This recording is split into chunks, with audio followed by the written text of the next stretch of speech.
엄마, 금방 올게요. 그 한마디를 남기고 아들은 눈보라 속으로 사라졌습니다. 영하 15도, 폭설 경보가 내려진 산속 펜션. 난방은 꺼지고 전기도 끊기고 휴대폰엔 배터리 1%. 사방은 하얗게 갇힌 지옥이었죠. 그때 깨달았습니다. 내 아들이 나를 버린 거라는 걸요. 68년을 살아오며 믿어온 단 하나, 그 믿음이 오늘 산속에서 무너졌습니다. 하지만 그들은 몰랐죠. 이미 내가 모든 걸 알고 있었다는 사실을. 지금 바로 매화꽃 사연 구독해주세요. 이 다음 이야기는 상상보다 훨씬 더합니다. 새벽 4시 반. 정화는 눈을 떴습니다. 이 시간이면 늘 그랬듯 몸이 저절로 일어났죠. 68회를 살아오며 단 하루도 쉬지 않았던 습관이었습니다. 침대에서 천천히 일어나 낡은 슬리퍼를 신고 작은 부엌으로 향했습니다. 아직 창밖은 깜깜했지만 정화의 손끝은 어둠 속에서도 정확히 움직였습니다. 쌀을 씻고 냄비에 물을 붓고 가스레인지에 불을 켰습니다. 보글보글 밥 짓는 소리가 고요한 새벽을 채웠습니다. 정화는 주방 창문 너머로 보이는 어두운 하늘을 바라보며 작게 한숨을 내쉬었습니다. 이 집에 온 지 석 달째였습니다. 서울의 고급 아파트 25평짜리 깨끗한 공간 아들이 성공했다며 자랑스럽게 보여줬던 그곳이었죠. 엄마, 이제 고생 끝이야. 여기서 편하게 지내. 태준이가 그렇게 말했을 때 정화는 정말로 믿었습니다. 평생을 분식집에서 밀가루 반죽하고 국물 끓이며 살아온 자신에게도 드디어 쉴 날이 온 거라고요. 하지만 현실은 달랐습니다. 정화는 냉장고 문을 열었습니다. 텅 비다시피 한 칸막이들이 눈에 들어왔습니다. 우유 한 팩, 요구르트 2개, 그리고 어제 사다 놓은 계란. 한 판 그게 전부였습니다. 음식 냄새가 옷에 뵐까봐 걱정이에요. 며느리 서연이가 했던 말이 떠올랐습니다.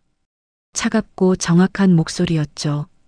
미소는 지었지만 눈빛은 전혀 웃지 않았습니다. 정화는 계란 3개를 꺼내 프라이팬에 올렸습니다. 지글지글 소리와 함께 노른자가 부풀어 올랐습니다. 간장 2방울을 떨어뜨리고 밥이 다 되기를 기다렸습니다. 5시 30분 밥상을 차리고 앉았지만 혼자였습니다. 태준이와 서연이는 아침 7시가 넘어야 일어났으니까요. 정화는 조용히 숟가락을 들었습니다. 계란 프라이 하나와 밥 한 공기, 그리고 김치 몇 점. 이게 뭐야 목구멍으로 밥이 넘어가지 않았습니다. 눈물이 핑 돌았지만 정화는 참았습니다. 울면 안 된다고, 아들이 힘들어한다고 스스로를 다독였습니다. 밥을 다 먹고 설거지를 마친 뒤 정화는 거실 소파에 앉았습니다. TV를 켰지만 화면 속 웃음소리들이 귀에 들어오지 않았습니다. 그저 시간이 가기를 기다릴 뿐이었죠. 7시 복도에서 발소리가 들렸습니다. 태준이와 서연이가 방에서 나왔습니다. 정화는 얼른 자리에서 일어나 인사를 건넸습니다. 잘 잤어? 아침 먹을래? 아니요, 어머니. 저희는 회사 근처에서 먹을게요. 서연이가 단호하게 말했습니다. 화장을 한 얼굴은 완벽했지만 표정은 차가웠습니다. 태준이는 아무 말 없이 넥타이를 매고 있었습니다. 그래도 간단하게라도 괜찮습니다. 시간이 없어서요. 서연이가 말을 자르며 구두를 신었습니다. 정화는 입을 다물었습니다. 더 이상 말하면 안 될 것 같았으니까요. 현관문이 닫혔습니다. 정화는 다시 소파에 앉았습니다. 텅 빈 거실이 너무 넓게 느껴졌습니다. 예전 분식집은 좁았지만 손님들의 목소리와 웃음소리로 가득했었죠. 밀가루 반죽하는 냄새, 끓는 국물 소리, 그 모든 게 그리웠습니다. 오전 10시 정하는 현관. 앞 신발장을 정리했습니다. 서연이의 구두가 삐뚤게 놓여 있었죠. 조심스럽게 가지런히 놓고 먼지를 닦았습니다. 그러다 문득 신발장 위쪽 선반에 놓인 서류 봉투가 눈에 들어왔습니다. 보험증서 정하는 그게 뭔지 몰랐습니다. 하지만 자신의 이름이 적힌 걸 보고 잠깐 멈췄습니다. 윤정아, 분명히 자기 이름이었죠. 왜 내 이름이? 궁금했지만 함부로 열어볼 수는 없었습니다. 정아는 조용히 선반을 닫고 거실로 돌아왔습니다. 오후 2시 점심을 먹고 설거지를 마쳤습니다. 할 일이 없었습니다. TV를 봐도 재미가 없었고 책을 읽으려 해도 눈에 들어오지 않았습니다.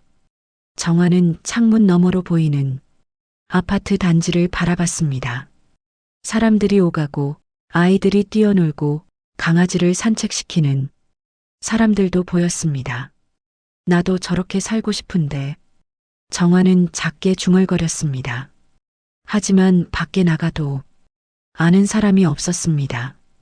서연이는 동네 사람들과 어울리지 말라고 했었죠. 어머니, 여긴 서울이에요. 함부로 말 걸면 이상하게 봐요. 그 말에 정아는 더 이상 밖에 나가지 않았습니다. 오후 5시 30분, 저녁 준비를 시작했습니다.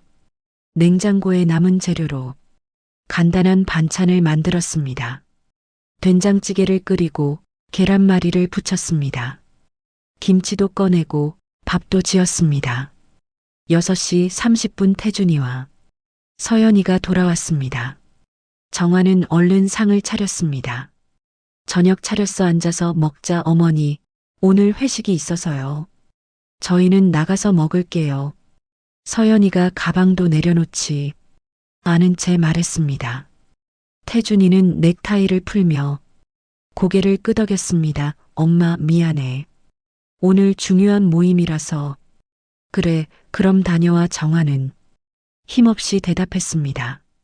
두 사람이 다시 나가고 혼자 남았습니다. 차려진 밥상을 바라보며 정아는 한숨을 쉬었습니다.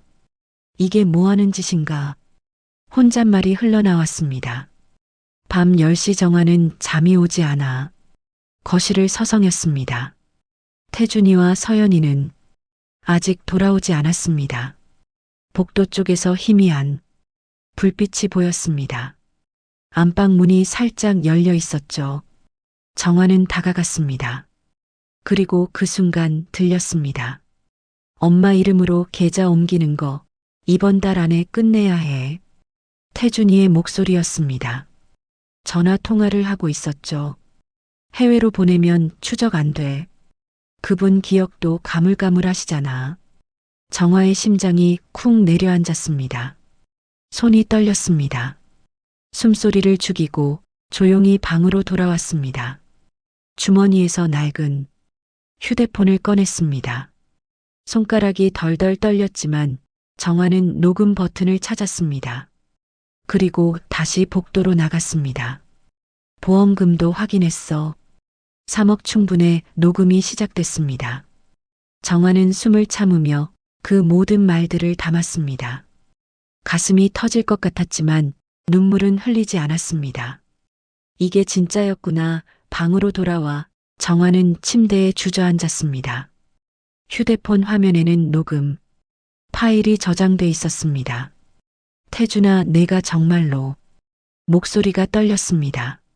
하지만 정아는 알고 있었습니다. 이제 뭔가 해야 한다는 걸. 그냥 당하고만 있을 수는 없다는 걸. 창밖으로 달빛이 희미하게 들어왔습니다. 정아는 휴대폰을 꼭 쥐고 긴 밤을 견뎠습니다. 그날 밤 어머니의 눈에는 슬픔보다 결기가 서려 있었습니다. 다음 날 아침 정아는 어젯밤 한숨도 못 잤습니다. 녹음 파일을 몇 번이고 다시 들으며 믿고 싶지 않았던 현실을 받아들여야 했죠.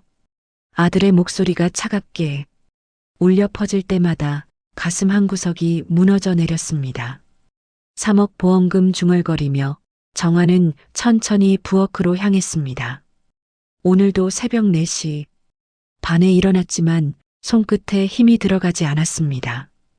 밥을 지으려다 주저앉고 싶었지만 그럴 수 없었습니다. 정신 차려야지.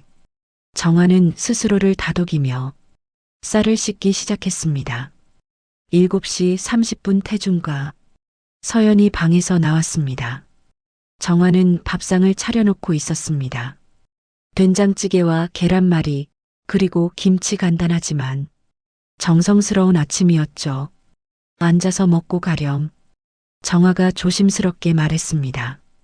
목소리가 떨렸지만 애써 미소를 지었습니다.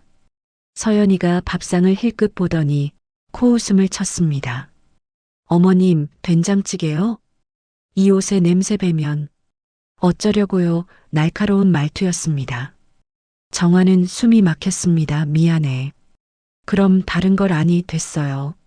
저희 밖에서 먹을게요. 어차피 회사 근처가 더 맛있으니까. 서연이는 가방을 들고 현관으로 향했습니다. 태주는 넥타이를 매며 아무 말도 하지 않았습니다. 정화를 쳐다보지도 않았죠. 태주나 정화가 불렀지만 태주는 그냥 지나쳤습니다. 엄마, 저 바빠요. 나중에 얘기해요. 쌀쌀한 말투였습니다. 정화는 아들의 뒷모습을 바라보며 눈물을 삼켰습니다. 현관문이 닫혔습니다. 정화는 차려놓은 밥상을 보며 천천히 주저앉았습니다. 따뜻한 국물에서 김이 올라왔지만 정화의 마음은 얼어붙어 있었습니다. 내가 뭘 잘못한 걸까? 혼잣말이 흘러나왔습니다. 오전 11시 정화는 설거지를 마치고 거실 창문 너머를 바라봤습니다. 아파트 단지 안에서 사람들이 웃으며 걸어가는 모습이 보였습니다. 강아지를 산책시키는 할머니도 있었고 손주를 안고 가는 할아버지도 있었습니다. 나도 저렇게 살고 싶은데. 정화는 작게 중얼거렸습니다. 하지만 이 집에서는 숨도 제대로 쉴 수 없었습니다. 서연이의 눈치를 봐야 했고 태준의 차가운 시선을 견뎌야 했습니다. 그때 현관문이 열렸습니다. 정화는 깜짝 놀라 돌아봤습니다. 서연이가 들어오고 있었습니다. 가방도 내려놓지 않은 채 날카로운 눈빛으로 정화를 쳐다봤습니다. 어머님, 오늘 점심 뭐 드시려고요? 차갑게 물었습니다. 아, 냉장고에 있는 거 먹으려고. 그러지 마시고 밖에 나가서 드세요. 집에서 요리하시면 냄새가 너무 배요. 서연이의 말은 명령에 가까웠습니다. 정화는 가슴이 철렁 내려앉았습니다. 그래도 밖에 나가면 돈도 들고. 어머님, 그 정도 돈도 없으세요? 평생 장사하셨잖아요. 서연이가 비웃듯 말했습니다. 정화는 입술을 깨물었습니다. 반박하고 싶었지만 목소리가 나오지 않았습니다. 아니면 편의점에서 김밥 사드세요. 간단하잖아요. 서연이는 말을 마치고 방으로 들어가 버렸습니다. 정화는 그 자리에 멍하니 서 있었습니다. 김밥을 사 먹으라고 떨리는 목소리로 중얼거렸습니다. 평생 남밥 지어주며 살아온 자신에게 이제는 집에서 밥도 못 지으라는 말이었습니다. 정화는 천천히 신발을 신고 밖으로 나갔습니다. 편의점까지 걸어가는 동안 눈물이 주르르 흘러내렸습니다. 아무도 보지 못하게 손등으로 눈물을 닦았습니다. 편의점에서 김밥 한 줄을 샀습니다. 2,500원이었습니다. 정화는 지갑에서 돈을 꺼내며 한숨을 내쉬었습니다. 이게 뭐야? 이게 내 인생이야. 벤치에 앉아 김밥을 한 입 베어 물었습니다. 맛이 없었습니다. 목구멍으로 넘어가지 않았습니다. 그래도 억지로 삼켰습니다. 내가 지금 뭘 하고 있는 거지? 정화는 하늘을 올려다봤습니다. 구름 한 점 없는 맑은 하늘이었지만 정화의 마음은 먹구름으로 가득했습니다. 오후 4시 정화는 아파트로 돌아왔습니다. 조용히 현관문을 열고 들어섰습니다. 거실에는 서연이가 노트북을 펼쳐놓고 있었습니다. 정화를 힐끗 보더니 다시 화면을 응시했습니다. 어머님 오셨어요? 저녁은 밖에서 드세요. 오늘도 남편이랑 모임 있어서요. 서연이가 무심하게 말했습니다. 정화는 대답도 하지 못한 채 자신의 방으로 들어갔습니다. 방문을 닫고 침대에 앉았습니다. 가슴이 답답했습니다. 숨이 막혔습니다. 이러려고 여기 온 건가? 정화는 주머니에서 휴대폰을 꺼냈습니다. 어젯밤 녹음한 파일이 그대로 있었습니다. 떨리는 손으로 재생 버튼을 눌렀습니다.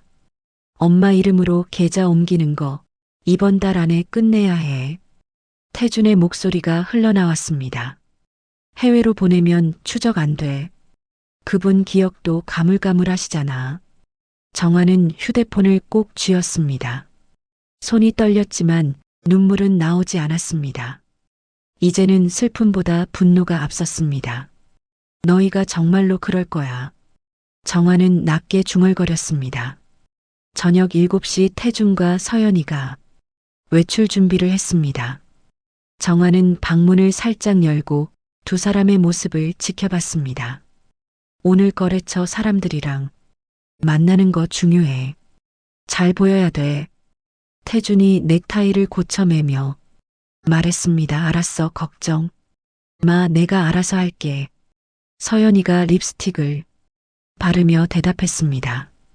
두 사람은 웃으며 이야기를 나눴습니다. 정화에게는 한 번도 보여주지 않았던 밝은 표정이었죠. 그나저나 엄마는 어떻게 할 거야? 서연이가 갑자기 물었습니다. 태준은 가방을 들며 대답했습니다. 조금만 참아, 다 계획대로 되면 끝나. 언제쯤이야? 나 진짜 한계야. 같은 집에 있는 것도 숨막혀. 서연이의 목소리에 짜증이 묻어났습니다. 이번 달 안으로 조금만 기다려. 태준이 서연의 어깨를 가볍게 두드렸습니다. 두 사람은 웃으며 현관문을 나갔습니다. 정화는 문틈 사이로 그 모습을 보며 온몸이 굳어버렸습니다. 조금만 기다리라고 떨리는 목소리로 중얼거렸습니다. 정화는 다시 휴대폰을 꺼냈습니다. 이번엔 녹음 버튼을 눌렀습니다. 그리고 복도로 나가 현관 근처에 서 있었습니다. 이번 달 안으로 끝낸다고? 엄마가 뭐 방해라도 돼? 서연의 목소리가 희미하게 들렸습니다. 그냥 계획대로만 하면 돼. 태준의 목소리도 따라 들렸습니다. 정화는 녹음을 멈췄습니다. 그리고 천천히 방으로 돌아왔습니다. 밤 10시 정화는 침대에 누워 천장을 바라봤습니다. 눈물이 흘렀지만 소리내어 울지는 않았습니다. 내가 이제 뭘 해야 하지?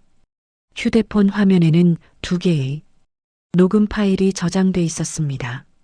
정화는 그것을 보며 마음을 다잡았습니다. 아직 끝난 게 아니야. 작게 중얼거렸습니다.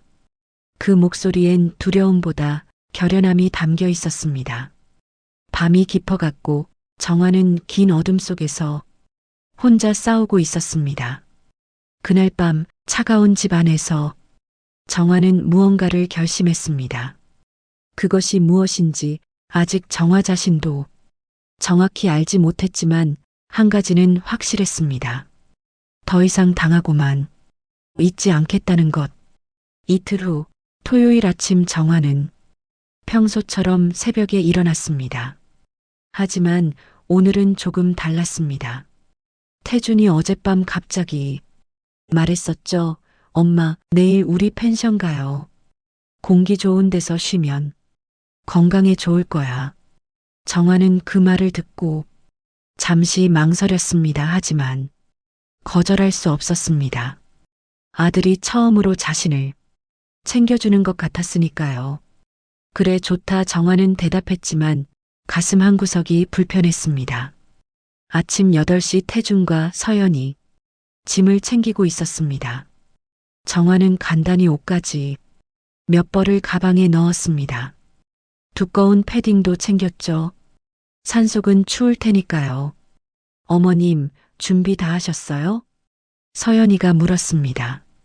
목소리는 부드러웠지만 눈빛은 여전히 차갑게 느껴졌습니다. 응, 다 챙겼어. 정화가 대답했습니다. 그럼 출발할까요? 태준이 차 열쇠를 들고 말했습니다. 정화는 가방을 들고 현관으로 향했습니다. 차에 올라타며 정화는 휴대폰을 주머니에 넣었습니다. 녹음 파일이 담긴 그 휴대폰이었죠. 혹시 모를 상황에 대비해 정화는 충전기도 함께 챙겼습니다. 9시 30분 차가 서울을 벗어나 고속도로로 접어들었습니다. 창밖으로 빌딩들이 점점 멀어지고 산과 들판이 펼쳐지기 시작했습니다. 정화는 창밖을 바라보며 조용히 생각에 잠겼습니다. 태준이 운전을 하고 서연이 조수석에 앉아 있었습니다. 두 사람은 이따금씩 대화를 나눴지만 정화에게 말을 거는 일은 없었습니다. 강원도까지 얼마나 걸려? 서연이 태준에게 물었습니다. 3시간 정도? 눈 안 오면 괜찮을 거야. 날씨 괜찮을까? 뉴스에서 폭설 예보 있던데 내일부터래. 오늘은 괜찮아. 두 사람의 대화를 들으며 정화는 왠지 모를 불안감이 엄습했습니다. 가슴이 두근거렸습니다. 왜 하필 이 추운 겨울에? 정화는 작게 중얼거렸습니다. 난 12시 30분 차가 휴게소에 멈췄습니다. 태준이 뒤를 돌아보며 말했습니다. 엄마, 화장실 다녀올래? 여기서 쉬었다 가자. 응, 그래. 정화는 차에서 내렸습니다. 서연도 함께 내렸지만 정화와는 다른 방향으로 걸어갔습니다. 정화는 혼자 화장실을 다녀왔습니다. 휴게소 매점 앞을 지나가는데 한 할머니가 붕어빵을 팔고 있었습니다.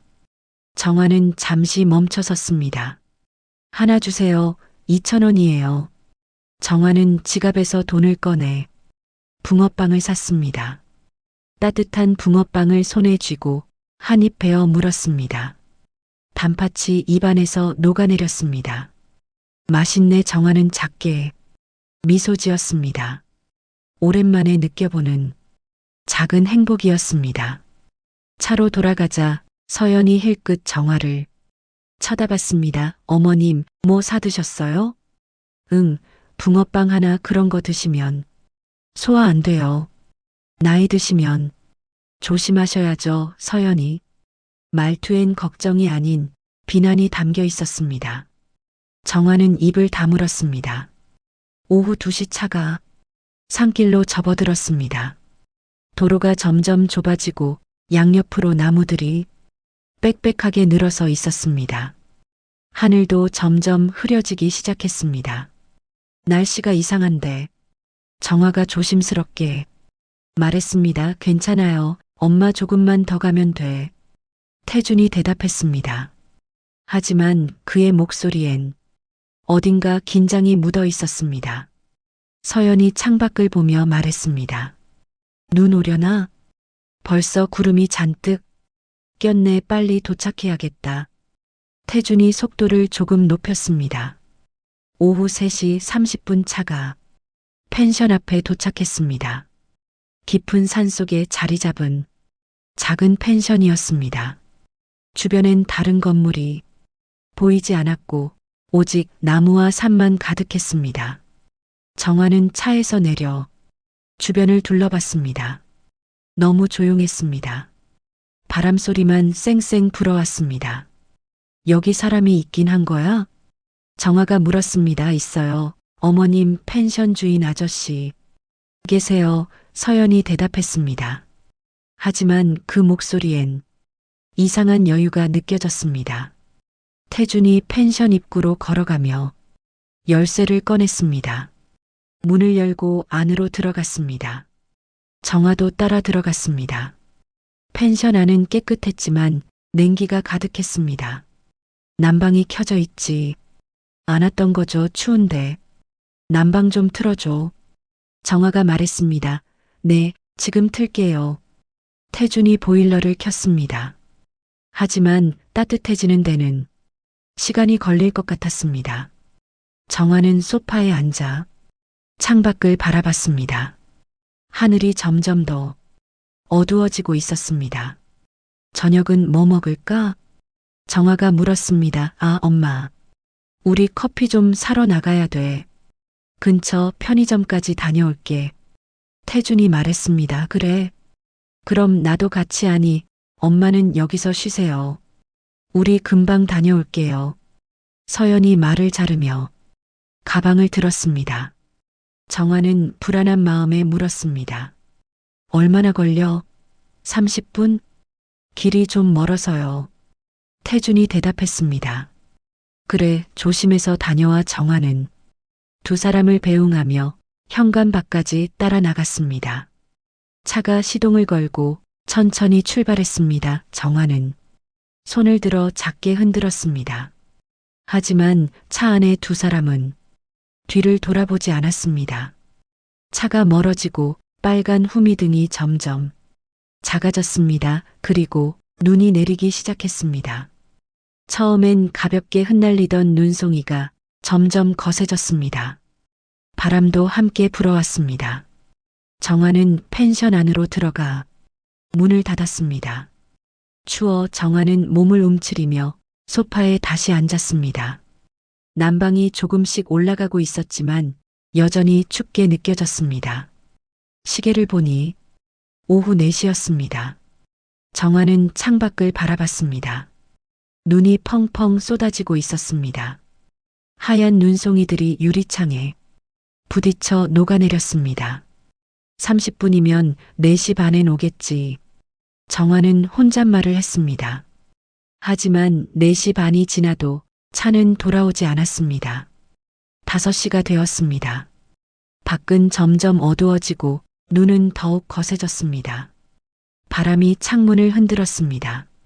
정화는 휴대폰을 꺼내 태준에게 전화를 걸었습니다. 따르릉, 따르릉. 고객님께서 전화를 받지 않습니다. 정화는 다시 걸었습니다. 하지만 똑같은 안내, 멘트만 흘러나왔습니다. 왜 안 받는 거야? 정화의 손이 떨리기 시작했습니다. 5시 30분 정화는 펜션 밖으로 나갔습니다. 눈이 정화의 얼굴을 때렸습니다.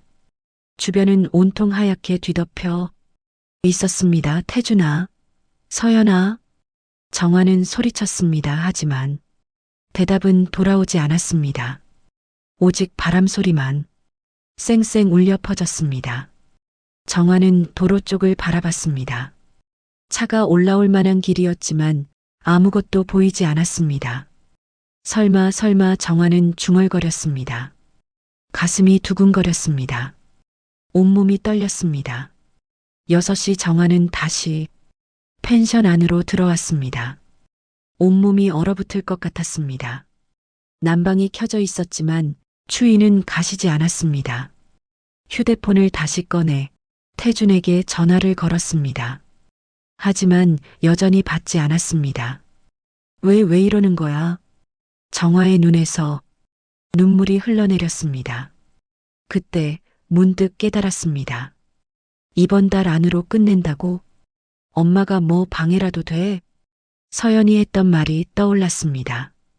조금만 참아 다 계획대로 되면 끝나. 태준의 목소리도 함께 떠올랐습니다. 정화는 온몸에 전율이 흘렀습니다. 설마 날 여기 두고 간 거야?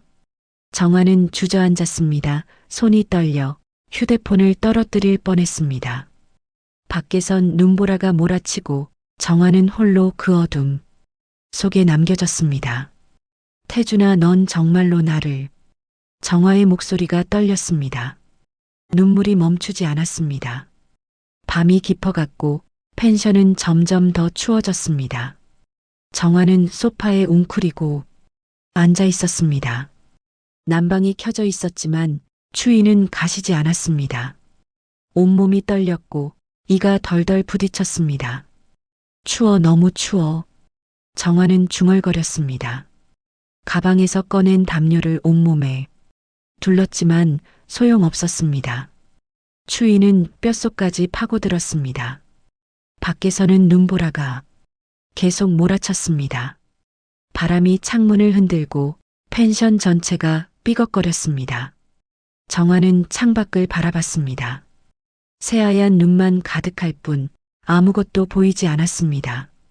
휴대폰을 다시 꺼냈습니다. 태준에게 전화를 걸었습니다. 하지만 여전히 받지 않았습니다. 서연에게도 걸었습니다. 역시 받지 않았습니다. 왜 안 받는 거야? 정화의 목소리가 떨렸습니다. 눈물이 흘러내렸지만 닦을 힘조차 없었습니다. 그때 문득 깨달았습니다.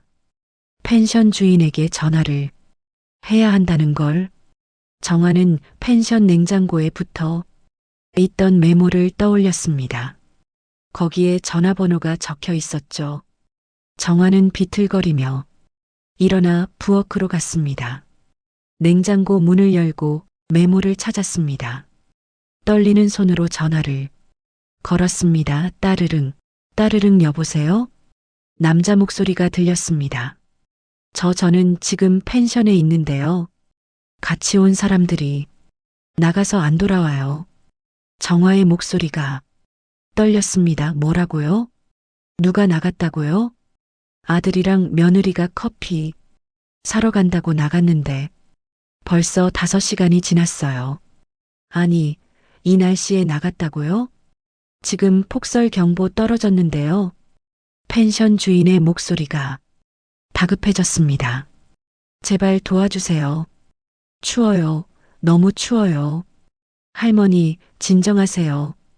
제가 지금 갈게요. 근데 이 날씨에 차가 올라갈 수 있을지 모르겠네요. 일단 담요 많이 덮으시고 온수 틀어서 몸 녹이세요. 네, 정화는 전화를 끊고 욕실로 갔습니다. 온수를 틀었습니다. 따뜻한 물이 흘러나왔습니다. 정화는 손을 물에 담갔습니다. 따뜻함이 손끝으로 전해졌습니다. 이렇게라도 버텨야 해. 정화는 중얼거렸습니다. 하지만 얼마 지나지 않아 보일러가 꺼졌습니다. 전기가 나간 거였습니다. 눈보라로 인해 전선이 끊어진 모양이었죠. 안 돼. 정화는 절망에 빠졌습니다. 난방도 끊기고 물도 나오지 않았습니다. 오직 추위만 남았습니다. 정화는 다시 소파로 돌아와 담요를 온몸에 둘렀습니다. 손가락 끝이 저려왔습니다. 발도 감각이 없었습니다. 이러다 죽는 건 아닐까? 정화는 떨리는 목소리로 중얼거렸습니다. 밤 11시 정화는 의식이 흐릿해졌습니다. 눈꺼풀이 무거워지고 숨쉬기도 힘들었습니다. 온몸이 얼어붙는 것 같았습니다. 태준아, 엄마가 미안해. 정화는 중얼거렸습니다. 눈물이 뺨을 타고 흘러내렸습니다. 엄마가 뭘 잘못했는지 모르겠어. 정화의 목소리는 점점 작아졌습니다. 그리고 눈을 감았습니다.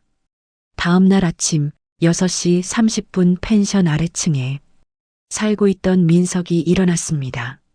32살의 젊은 남자였습니다. 약대를 다니며 아르바이트로 생계를 이어가고 있었죠. 펜션 아래층 작은 방을 싸게 빌려 살고 있었습니다. 민석은 창밖을 보며 깜짝 놀랐습니다. 온 세상이 하얗게 변해 있었습니다. 눈이 무릎까지 쌓여 있었죠. 와, 엄청 왔네. 민석은 중얼거렸습니다. 그때 위층에서 이상한 소리가 들렸습니다. 아니, 정확히는 소리가 들리지 않는 게 이상했습니다. 평소엔 아침이면 발소리나 물 흐르는 소리가 들렸는데 오늘은 너무 조용했습니다. 어제 누가 올라왔나? 민석은 궁금해졌습니다. 며칠 전 계단에서 마주쳤던 할머니가 떠올랐습니다. 정화였습니다. 그때 정화는 민석에게 김치를 한 봉지 건네줬었죠. 젊은이, 이거 먹어봐. 내가 담근 거야. 정화의 따뜻한 미소가 생각났습니다. 민석은 그 김치를 맛있게 먹었었습니다. 혹시 그 할머니신가? 민석은 옷을 입고 위층으로 올라갔습니다. 펜션 문을 두드렸습니다. 안녕하세요? 계세요? 대답이 없었습니다.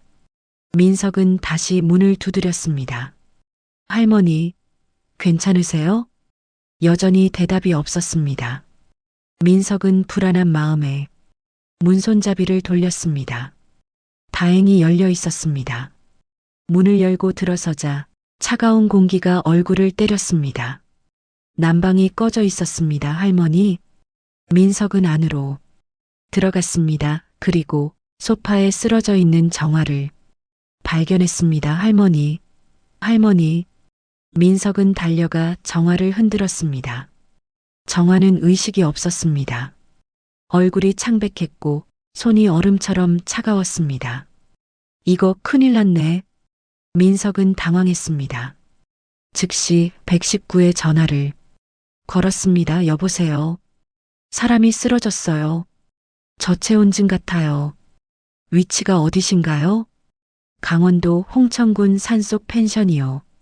눈이 너무 많이 와서 차가 올라올 수 있을지 일단 환자를 따뜻하게 해주시고 구급차 보낼게요. 시간이 좀 걸릴 수 있어요. 민석은 전화를 끊고 정화를 안아 자신의 방으로 옮겼습니다. 아래층엔 난방이 되고 있었으니까요. 정화를 침대에 눕히고 담요를 여러 장 덮었습니다. 할머니, 정신 차리세요. 민석은 정화의 손을 비볐습니다. 따뜻한 물에 수건을 적셔 정화의 이마에 올려놓았습니다. 1시간 후 구급차가 도착했습니다. 구급대원들이 정화를 들것에 실었습니다. 저체온증이 심각합니다. 빨리 병원으로 가야 해요. 구급대원이 말했습니다. 저도 같이 갈게요. 민석이 말했습니다. 구급차가 출발했고 민석도 함께 탔습니다. 병원 응급실 정화는 응급처치를 받았습니다. 의사가 나와 민석에게 말했습니다. 극심한 저체온증입니다. 조금만 늦었으면 위험했어요. 보호자는 어디 계신가요? 제가 발견했는데 보호자는 제가 연락해 볼게요. 민석은 대답했습니다. 하지만 정화의 가족 연락처를 알 수 없었습니다. 정화가 의식을 되찾은 건 오후 2시였습니다. 눈을 천천히 뜨자 낯선 천장이 보였습니다. 병원이었습니다. 할머니, 정신 차리셨어요? 민석의 목소리가 들렸습니다. 정화는 고개를 돌려 민석을 봤습니다. 당신은 저 기억하세요? 아래층에 사는 오민석이에요. 김치 주셨잖아요. 민석이 미소 지으며 말했습니다. 정화는 천천히 기억을 떠올렸습니다. 그리고 눈물이 흘러내렸습니다. 고마워요. 정말 고마워요. 정화의 목소리가 떨렸습니다. 괜찮아요. 근데 할머니, 도대체 무슨 일이 있었던 거예요? 왜 혼자 계셨어요? 민석이 조심스럽게 물었습니다. 정화는 입술을 떨며 모든 걸 털어놓았습니다. 아들과 며느리가 자신을 산속에 버리고 갔다는 것, 그들이 자신의 명의로 돈을 빼돌렸다는 것, 보험금을 노렸다는 것. 민석은 듣는 내내 얼굴이 굳어갔습니다. 그게 정말이에요? 네, 다 녹음해뒀어요. 내 휴대폰에 정화가 떨리는 손으로 가방을 가리켰습니다. 민석은 가방에서 휴대폰을 꺼냈습니다. 정화는 녹음 파일을 재생했습니다. 엄마 이름으로 계좌 옮기는 거 이번 달 안에 끝내야 해. 태준의 목소리가 흘러나왔습니다. 보험금도 확인했어. 3억 충분해. 민석의 얼굴이 창백해졌습니다. 이건 범죄잖아요. 금융사기에 유기죄까지. 그래서 어떻게 해야 할지 모르겠어요. 정화가 울먹이며 말했습니다. 민석은 잠시 생각에 잠겼습니다. 그리고 결심했습니다. 할머니, 제가 아는 선배가 있어요. 기자예요. 이런 사건 다루는 탐사보도 기자거든요. 그분께 도움을 요청해 볼게요. 정말 그럴 수 있을까요? 물론이죠. 이건 반드시 세상에 알려져야 해요. 민석의 목소리에는 확신이 담겨 있었습니다. 정화는 민석의 손을 꼭 잡았습니다. 그 따뜻한 손길에서 오랜만에 희망을 느꼈습니다. 고마워요. 정말로 고마워요. 정화의 눈에서 눈물이 흘러내렸습니다. 하지만 이번엔 슬픔의 눈물이 아니었습니다. 희망의 눈물이었습니다. 민석은 병실 밖으로 나가 전화를 걸었습니다. 대학 선배인 기자 이기훈에게였습니다. 선배, 저예요. 급하게 도움이 필요해서 연락드려요. 민석의 목소리는 단호했습니다. 이제 정화의 싸움이 시작되는 순간이었습니다. 다음 날 오전 10시 병원. 복도에 한 남자가 나타났습니다. 40살의 이기훈, 민석의 대학 선배이자 탐사보도 기자였습니다. 그는 서너 개의 유명 금융, 비리 사건을 폭로한 베테랑이었죠. 민석이 복도에서 기훈을 맞았습니다. 선배 와주셔서 감사합니다. 무슨 일인지 대충 들었어. 어르신 상태는 어때? 기훈의 목소리는 차분했지만 눈빛은 날카로웠습니다. 많이 회복하셨어요. 지금 면회 가능하세요. 두 사람은 병실로 들어갔습니다. 정화는 침대에 반쯤 일어나 앉아 있었습니다. 여전히 얼굴은 창백했지만 눈빛만큼은 또렷했습니다. 할머니, 제 선배 이기훈 기자님이세요. 이분이 도와주실 거예요. 민석이 소개했습니다. 안녕하세요. 어르신 이기훈입니다. 기훈이 공손하게 인사했습니다. 정화는 고개를 끄덕였습니다. 고맙습니다. 이런 일로 폐를 끼쳐서 아닙니다. 제가 할 일이에요. 민석한테 대강 들었는데 직접 말씀해 주시겠어요? 처음부터 천천히요. 기훈이 의자를 당겨 앉으며 말했습니다. 손엔 노트와 펜이 들려 있었습니다. 정화는 천천히 입을 열었습니다. 68년을 살아온 자신의 인생, 평생 분식집을 운영하며 아들 하나 키운 이야기, 그리고 석 달 전 아들이 자신을 서울로 데려간 순간부터 모든 게 어긋나기 시작했던 일들을요. 처음엔 정말 좋은 줄만 알았어요. 아들이 나를 챙겨준다고 생각했죠. 정화의 목소리가 떨렸습니다. 근데 그게 아니더라고요. 며느리는 날 귀찮아했고 아들은 날 피했어요. 집에서 밥도 못 짓게 하고 냄새 난다고 김밥 사 먹으라고. 정화는 말하다 멈췄습니다. 눈물이 흘러내렸습니다. 민석이 휴지를 건넸습니다. 괜찮으세요? 천천히 말씀하세요. 기훈이 부드럽게 말했습니다. 정화는 눈물을 닦고 계속 이야기했습니다. 어느 날 밤 아들의 전화 통화를 엿듣게 된 일, 자신의 이름으로 계좌를 옮긴다는 말, 해외로 돈을 빼돌린다는 계획, 그리고 3억짜리 보험금 이야기까지 그때 처음 녹음을 했어요. 떨리는 손으로.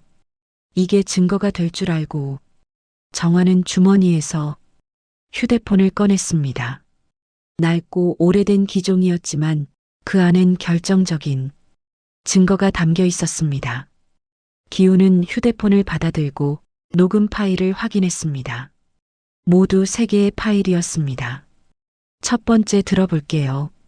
기훈이 재생 버튼을 눌렀습니다. 엄마 이름으로 계좌 옮기는 거 이번 달 안에 끝내야 해. 해외로 보내면 추적 안 돼.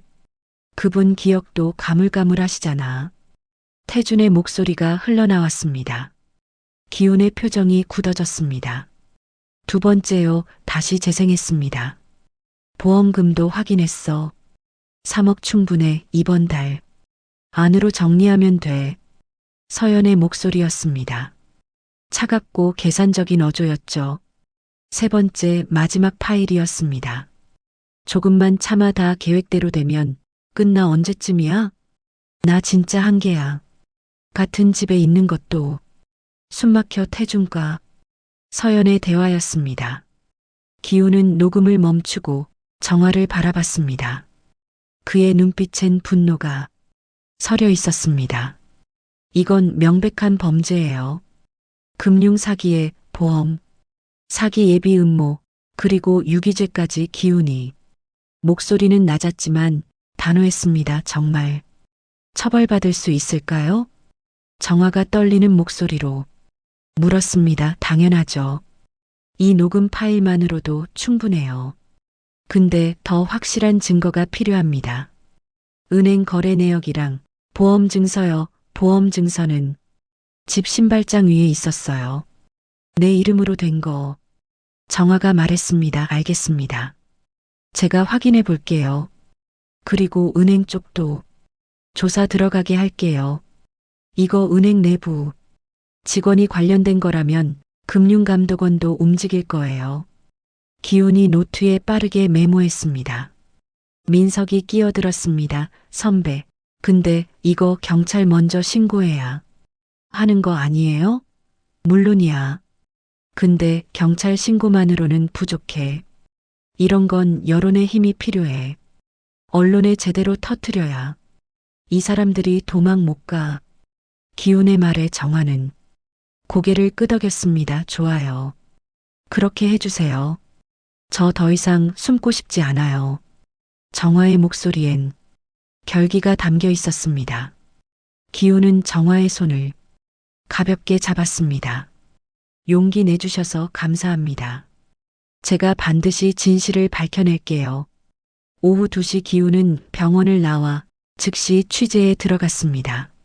먼저 태준이 근무하는 은행 지점을 확인했습니다.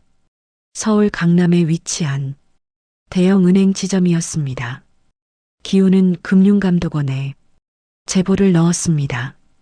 그리고 은행 내부 관계자를 통해 정화 명의로 된 계좌 내역을 추적하기 시작했습니다. 오후 5시 기훈이 휴대폰이 울렸습니다. 금융감독원 담당자였습니다. 기자님, 확인했습니다. 윤정아 명의로 개설된 계좌가 석 달 전에 생겼고 거액이 들어왔다, 나갔다 하고 있어요. 해외 송금 기록도 있습니다. 얼마나 됩니까? 총 2억 3천만 원 정도요. 고객 예금을 빼돌린 걸로 보입니다. 지점장 권한으로 처리한 흔적이 명확해요. 기훈은 주먹을 꽉 쥐었습니다. 보험 쪽도 확인 부탁드립니다. 이미 확인했어요. 윤정아 씨 명의로 가입된 종신보험, 사망보험금이 3억입니다. 수익자는 아들 이태준이에요. 석 달 전에 가입됐고요. 완벽한 계획이었네요. 기훈이 낮게 중얼거렸습니다. 저녁 7시 기훈은 다시 병원으로 돌아왔습니다. 정화와 민석이 기다리고 있었습니다. 할머니, 모든 증거 확보했습니다. 기훈이 말했습니다. 정말요? 정화의 눈이 커졌습니다. 내 은행 거래 내역, 해외 송금 기록, 보험 가입 내역까지 전부요. 날짜와 금액이 딱 맞아떨어집니다. 이건 계획적인 범죄예요. 기훈이 서류를 펼쳐 보였습니다. 정화는 그 서류들을 보며 숨이 막혔습니다. 이게 다 진짜였구나. 정화의 목소리가 떨렸습니다. 이제 어떻게 되는 거예요? 민석이 물었습니다. 일단 경찰에 정식 고소장 접수할 거예요. 그리고 제가 기사 쓸 겁니다. 내일 아침 뉴스에 나갈 거예요. 기훈이 단호하게 말했습니다. 그럼 태준이랑 며느리는 체포될 겁니다. 금융사기, 보험, 사기 예비 음모, 노인 유기죄 모두 중범죄예요. 기훈의 말에 정화는 눈을 감았습니다. 눈물이 흘러내렸습니다. 괜찮으세요? 민석이 걱정스럽게 물었습니다. 괜찮아요. 아니, 괜찮지 않지만 이렇게라도 해야 해요. 정화는 눈을 뜨며 말했습니다. 그 눈빛엔 슬픔과 분노, 그리고 결연함이 함께 담겨 있었습니다. 진실은 숨을 곳이 없어요. 이제 세상이 알아야 해요. 정화의 말에 기훈과 민석은 고개를 끄덕였습니다. 밤 10시 기훈은 사무실로 돌아가 기사를 작성하기 시작했습니다. 정화의 증언, 녹음 파일, 은행 거래 내역, 보험 증서 모든 증거를 정리하며 손가락을 빠르게 움직였습니다. 은행 지점장 부부, 어머니 명의로 해외 불법 송금 및 유기 혐의 제목을 뽑고 본문을 써내려갔습니다. 새벽 2시 기사가 완성되었습니다. 기훈은 마지막으로 한번 읽어본 뒤 출고 버튼을 눌렀습니다. 이제 시작이야. 기훈은 중얼거렸습니다. 다음 날 아침 대한민국은 이 사건으로 떠들썩해질 것이었습니다. 다음 날 아침 6시 기훈의 기사가 인터넷에 올라왔습니다. 포털 사이트 메인 화면에 떴고 실시간 검색어 순위가 급상승하기 시작했습니다. 은행 지점장 부부, 어머니 명의로 이어 3천만 원 횡령 및 산속 유기 제목을 본 사람들은 경악했습니다. 댓글이 폭발적으로 달리기 시작했습니다. 이게 사람이야? 짐승도 이렇게 안 해. 친자식이 어떻게 이럴 수가. 저런 인간들은 감옥에 평생 가둬야 해. 분노의 목소리가 넘쳐났습니다. 그날 아침 태주는 출근 준비를 하고 있었습니다. 넥타이를 매며 거울을 보던 그는 휴대폰이 울리는 걸 들었습니다. 여보세요? 지점장님, 큰일 났습니다. 인터넷에 기사가 떴는데 어머님 관련해서 은행 동료의 다급한 목소리였습니다. 태준의 얼굴이 굳어졌습니다. 뭐라고요? 지금 당장 확인하세요. 포털 메인에 떴어요. 태준은 서둘러 휴대폰으로 뉴스를 검색했습니다. 그리고 자신의 이름이 선명하게 박힌 기사를 봤습니다. 이게 뭐야 태준이. 손이 떨렸습니다. 기사 안에는 녹음 파일 내용, 은행 거래 내역, 보험 가입 증서까지 모든 게 공개돼 있었습니다. 여보, 큰일 났어. 태준이 서연을 불렀습니다. 서연이 헐레벌떡 뛰어나왔습니다. 왜 그래? 기사 떴어. 엄마가 우릴 고발한 거야. 태준이 휴대폰을 서연에게 내밀었습니다. 서연은 기사를 읽으며 얼굴이 새하얗게 변했습니다. 이럴 수가 어떻게 알았어? 녹음까지 했다고? 서연의 목소리가 떨렸습니다. 몰라. 어떻게 된 거야? 태준이 소리쳤습니다. 그때 현관 초인종이 울렸습니다. 딩동, 딩동 급하고 거친 소리였습니다. 태준과 서연은 서로를 바라봤습니다. 불길한 예감이 엄습했습니다. 태준이 조심스럽게 문을 열었습니다.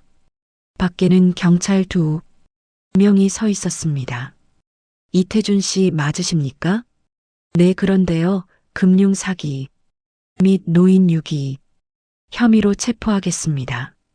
묵비권을 행사할 수 있으며 경찰이 수갑을 꺼냈습니다.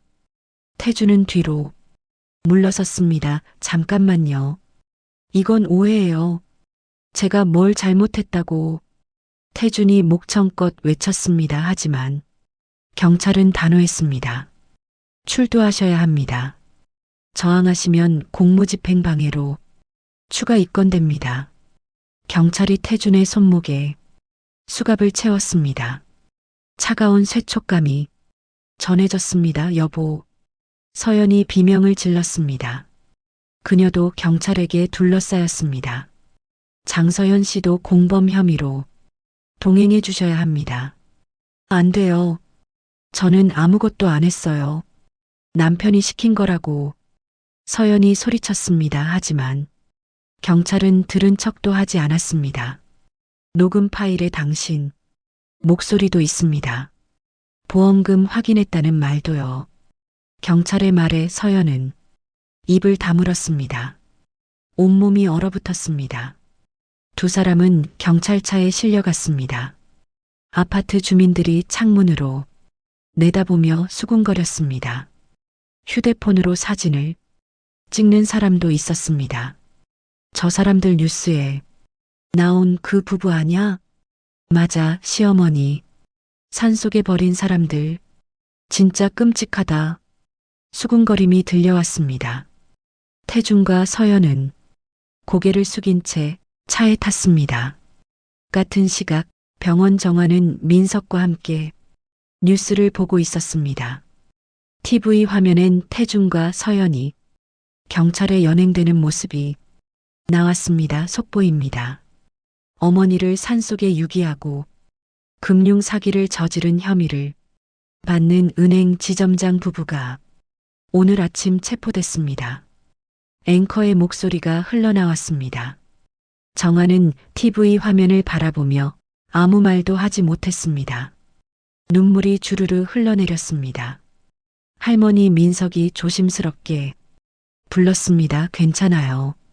그냥 이게 현실이라는 게 믿기지가 않아서 정화의 목소리가 떨렸습니다. 잘하신 거예요.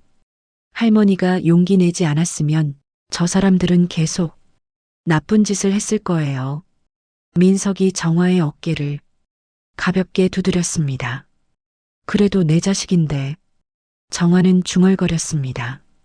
가슴이 찢어질 것 같았습니다. 아무리 잘못을 저질렀어도 태주는 정화가 평생 키운 아들이었으니까요. 오후 1시 경찰서 조사실. 태준과 서연은 각각 다른 방에서 조사를 받고 있었습니다. 이태준 씨, 어머니 명의로 개설한 계좌에 대해 설명해 주시죠. 형사가 서류를 펼쳐 보이며 물었습니다. 그건 엄마가 동의하신 거예요. 제가 관리해 달라고 하셔서. 태준이 변명했습니다. 하지만 목소리엔 확신이 없었습니다. 그럼 이 녹음 파일은 뭡니까? 당신이 직접 한 말 아닙니까? 형사가 녹음 파일을 재생했습니다. 엄마 이름으로 계좌 옮기는 거 이번 달 안에 끝내야 해. 해외로 보내면 추적 안 돼. 태준의 목소리가 또렷하게 흘러나왔습니다. 태준은 입을 다물었습니다. 반박할 말이 없었습니다. 그리고 3억짜리 보험은요? 어머니 모르게 가입한 거 맞죠? 그건 혹시 모를 상황을 대비해서. 혹시 모를 상황이요? 어머니를 산속에 유기하고 얼어 죽게 만들려던 거 아닙니까? 형사의 목소리가 차갑게 식었습니다. 태주는 고개를 떨구었습니다. 더 이상 할 말이 없었습니다. 옆방에서는 서연이 조사받고 있었습니다. 장서연 씨, 당신도 공범으로 보입니다. 녹음 파일에 당신 목소리도 나오거든요. 저는 남편이 시킨 거예요. 저는 몰랐다고요. 서연이 울부짖었습니다. 몰랐다고요? 그럼 이 대화는 뭡니까? 형사가 녹음을 틀었습니다. 조금만 참아 다 계획대로 되면 끝나. 언제쯤이야? 나 진짜 한계야. 같은 집에 있는 것도. 숨막혀 서연이 목소리가 흘러나왔습니다. 이건 그냥 푸념이었어요. 진짜로 할 생각은 없었다고요. 서연이 소리쳤습니다. 하지만 형사는 냉정했습니다. 푸념으로 보험금 3억을 확인했다는 말도 하셨나요? 서연은 말문이 막혔습니다. 저녁 6시 기훈이 경찰서 앞에서 추가 취재를 하고 있었습니다. 경찰 관계자와 통화를 마친 그는 다시 병원으로 향했습니다. 병실에 도착하자 정화가 침대에 앉아 창밖을 바라보고 있었습니다. 민석도 옆에 있었습니다. 할머니, 조사 결과 나왔어요.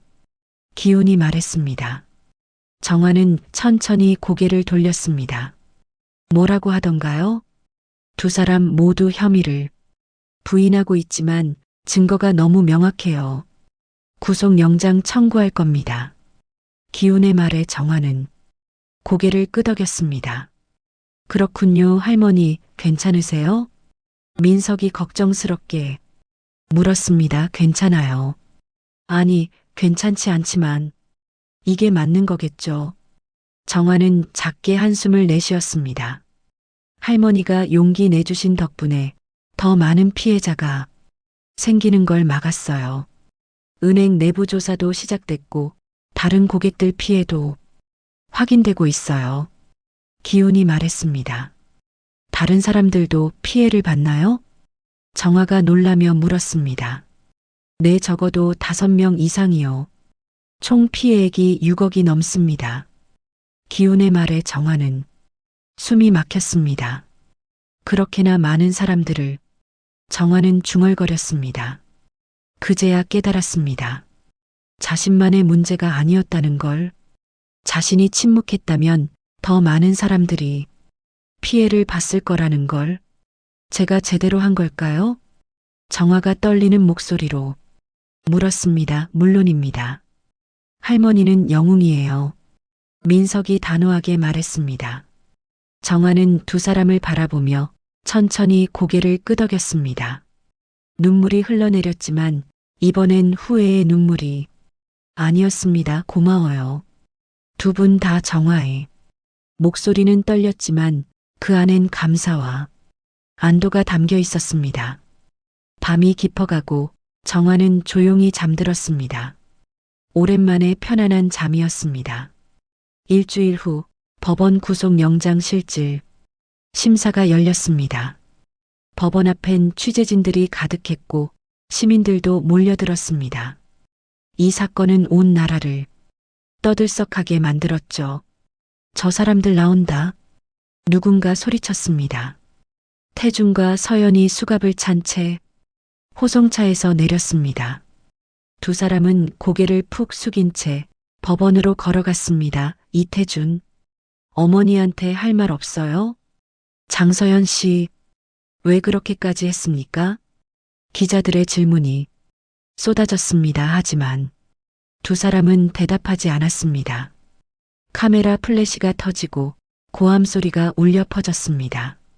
법정 안판사가 자리에 앉았습니다. 태준과 서연은 피고인석에 나란히 섰습니다. 두 사람의 얼굴은 창백했고 눈가엔 다크서클이 짙게 드리워져 있었습니다. 피고인 이태준, 장서연 금융사기, 보험사기 예비 음모, 노인 유기죄로 구속, 영장이 청구됐습니다. 무슨 할 말 있습니까? 판사가 물었습니다. 태준이 떨리는 목소리로 말했습니다. 죄송합니다. 제가 잘못했습니다. 목소리가 잠겼습니다. 더 이상 말을 잇지 못했습니다. 서연도 고개를 숙인 채 울먹였습니다. 저는 그냥 남편 말을 따랐을 뿐이에요. 제발 한 번만 봐주세요. 하지만 판사의 표정은 단호했습니다. 증거가 명확하고 범행이 계획적입니다. 도주 및 증거인멸, 우려가 있으므로 구속을 허가합니다. 판사의 말에 법정이 술렁였습니다. 안 돼요. 제발요. 서연이 소리쳤습니다. 하지만 교도관이 다가와 두 사람을 끌고 나갔습니다.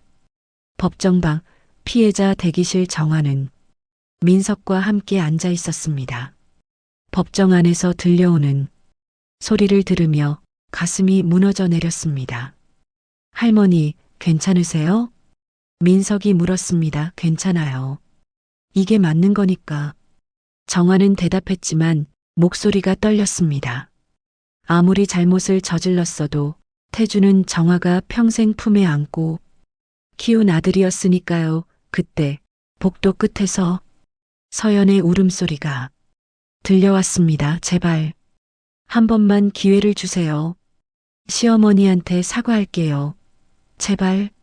서연의 절규가 복도를 가득 채웠습니다. 하지만 교도관은 그녀를 계속 끌고 갔습니다. 정화는 고개를 돌려 그 모습을 보지 않으려 했습니다. 하지만 귀를 막을 순 없었습니다. 할머니 민석이 정화의 손을 잡았습니다. 따뜻한 손길이었습니다. 정화는 민석의 손을 꼭 쥐었습니다. 고마워요. 옆에 있어줘서. 정화는 중얼거렸습니다. 오후 2시 정화는 기훈과 함께 기자회견장에 섰습니다. 많은 기자들이 모여 있었고 카메라가 정화를 향했습니다. 윤정아 어르신, 오늘 아들 부부가 구속됐는데요. 소감이 어떠신가요? 한 기자가 물었습니다. 정화는 잠시 침묵했습니다. 그리고 천천히 입을 열었습니다. 슬픕니다. 너무나 슬픕니다. 정화의 목소리가 떨렸습니다. 하지만 이게 맞는 거라고 생각해요. 잘못은 반드시 대가를 치러야 하니까요. 정화는 눈물을 닦으며 계속 말했습니다. 저는 그냥 자식이 그리웠을 뿐이에요. 함께 밥 먹고 웃으며 얘기하고 그런 평범한 게 전부였어요. 정화의 말에 기자회견장이 조용해졌습니다. 근데 그 사람들은 절 짐으로 봤어요. 귀찮은 존재로만 봤죠. 정화는 떨리는 목소리로 말을 이었습니다.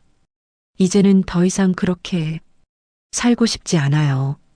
저도 당당하게 살고 싶어요. 정화의 말에 취재진들이 고개를 끄덕였습니다. 어떤 기자는 눈물을 닦았습니다. 마지막으로 하고 싶은 말씀 있으신가요? 네, 저처럼 힘든 분들이 계시다면 꼭 용기 내셨으면 좋겠어요. 참는 게 미덕이 아니에요. 잘못된 건 잘못됐다고 말해야 해요. 정화의 말에 박수가 터져 나왔습니다. 기자회견이 끝나고 정화는 민석과 함께 밖으로 나왔습니다. 저녁 햇살이 정화의 얼굴을 비췄습니다. 할머니, 정말 잘하셨어요. 민석이 말했습니다. 고마워요. 당신이 없었으면 전 여기까지 오지 못했을 거예요. 정화는 민석을 바라보며 말했습니다. 아니에요. 할머니가 직접 하신 거예요. 전 그냥 옆에 있었을 뿐이에요. 민석은 겸손하게 말했습니다. 일주일 후 본격적인 재판이 시작됐습니다. 법정엔 태준과 서연이 죄수복을 입고 섰습니다. 두 사람의 모습은 초라했습니다. 한때 잘 나가던 은행 지점장과 그의 아내였지만 이제는 범죄자일 뿐이었습니다. 검사가 일어섰습니다. 피고인들은 계획적으로 피해자인 어머니를 이용해 금융 사기를 저질렀습니다. 총 피해액이 2억 3천만 원에 달하며 다른 고객들까지 포함하면 6억이 넘습니다. 검사는 서류를 들어보였습니다. 또한 피해자 명의로 3억짜리 보험에 가입하고 산속에 유기했습니다. 이는 명백한 살인 예비, 음모로 봐야 합니다. 검사의 말에 방청석이 술렁였습니다. 피고인들에게 징역 15년을 구형합니다. 검사가 단호하게 말했습니다.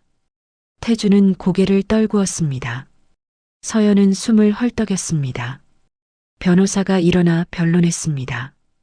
피고인들은 깊이 반성하고 있습니다. 선처를 부탁드립니다. 하지만 판사의 표정은 굳어 있었습니다. 피고인들, 마지막으로 할 말 있습니까? 판사가 물었습니다. 태준이 천천히 일어났습니다. 그의 얼굴은 수척했고 눈가엔 눈물이 고여 있었습니다. 엄마 죄송합니다. 정말 죄송합니다. 태준의 목소리가 떨렸습니다. 저는 돈에 눈이 멀었습니다. 엄마의 사랑을 당연하게 생각했고 그게 얼마나 소중한 건지 몰랐습니다. 태준은 말하다 주저앉았습니다. 눈물이 주르르 흘러내렸습니다. 엄마 미안해요. 정말 미안해요. 서연도 울부짖었습니다. 어머님 제발 용서해 주세요. 제가 잘못했어요. 제가 너무 잘못했어요. 하지만 피해자석에 앉아있던 정화는 아무 말도 하지 않았습니다. 그저 두 사람을 조용히 바라볼 뿐이었습니다. 판사가 판결문을 읽기 시작했습니다. 피고인 이태준, 금융사기, 보험사기 예비 음모, 노인 유기죄로 징역 12년을 선고합니다. 피고인 장서연, 공범으로 징역 8년을 선고합니다. 판결이 내려지자 법정이 술렁였습니다. 안 돼요. 제발요. 서연이 소리쳤습니다. 하지만 판사는 망치를 내리쳤습니다. 패정 재판이 끝났습니다. 정화는 자리에서 일어나 천천히 법정을 나섰습니다. 복도에서 민석이 기다리고 있었습니다. 할머니, 괜찮으세요? 네, 이제 됐어요. 정화는 작게 말했습니다. 목소리엔 안도와 슬픔이 함께 담겨 있었습니다. 이제 새로 시작할 수 있겠죠? 민석이 물었습니다. 그럴 수 있을까요? 정화가 되물었습니다. 물론이죠. 할머니는 충분히 강하니까요. 민석이 미소 지었습니다. 정화는 고개를 끄덕이며 법원을 나섰습니다. 석양이 정화의 등을 비췄습니다. 그날 정화의 긴 싸움이 끝났습니다. 그리고 새로운 시작이 기다리고 있었습니다. 판결 이후 3개월이 흘렀습니다. 태준과 서연은 각각 다른 교도소로 이송됐습니다. 태준은 서울구치소에, 서연은 여자교도소에 수감됐죠. 그 석 달 동안 두 사람의 삶은 완전히 무너졌습니다. 태준이 근무하던 은행은 즉시 그를 해고했습니다. 은행장 명의로 성명서가 발표됐죠. 해당 직원의 비리 행위에 대해 깊이 사과드리며 피해자분들께 전액 보상하겠습니다. 은행은 정화를 비롯한 피해자들에게 모든 돈을 돌려줬습니다. 태준이 빼돌린 2억 3천만 원도 다른 고객들의 피해액도 모두요. 정화의 통장에 돈이 입금됐을 때 그녀는 한참을 멍하니 계좌를 바라봤습니다. 이게 내 돈이었구나. 정화는 중얼거렸습니다. 평생 모은 돈이었지만 이제는 그 돈이 낯설게 느껴졌습니다. 한편 서울의 고급 아파트는 압류됐습니다. 범죄 수익으로 산 집이었으니까요. 집안의 모든 물건들도 경매에 넘어갔습니다. 비싼 가구, 명품 옷까지 고급 가전제품, 그 모든 것들이 낯선 사람들 손에 넘어갔습니다. 서연의 친구들도 모두 등을 돌렸습니다. 한때 친하게 지내던 사람들은 이제 서연의 이름조차 언급하지 않았습니다.